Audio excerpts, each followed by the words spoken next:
এখন আমরা শিখব পঞ্চম শ্রেণীর গণিত বইয়ের পৃষ্ঠা নং 23 থেকে। সমস্যা দেওয়া আছে, ছবি দিয়ে বুঝিয়ে দেওয়া আছে মূল্যগুলা, আর সমস্যাটা সমাধানের জন্য কতগুলো খালি বক্স আছে, এগুলো আমরা ফিল আপ করবো। সমস্যাটা হলো আমির, হেলাল, ফাতেমা এবং জামিল 4 ভাই বোন মিলে তাদের বাসার জন্য আসবাবপত্র কিনতে একটি দোকানে গিয়েছিল। নিচের চিত্রে দেওয়া মূল্য অনুযায়ী 2টি খাট, একটি আলমারি এবং 6টি চেয়ার কিনল এবং মোট মূল্য 4 ভাই বোন সমানভাবে ভাগ করে দিল। প্রত্যেকে কত টাকা করে দিল? কাঠ দেওয়া আছে, একটার মূল্য 16,450, একটা আলমিরা দেওয়া আছে, এখানে মূল্য 27,500, চেয়ার দেওয়া আছে, একটার মূল্য 2800 টাকা।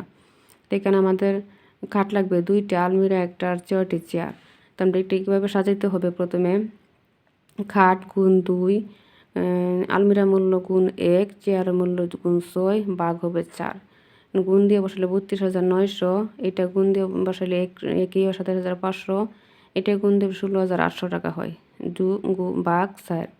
সবটি যখন আমরা যোগ করবো তখন হয় 77,200 টাকা, ভাগ 4। 4 দিয়ে আমরা ভাগ করলে 19,300 টাকা হয়, অর্থাৎ প্রত্যেকে দিল 19,300 টাকা। ওকে।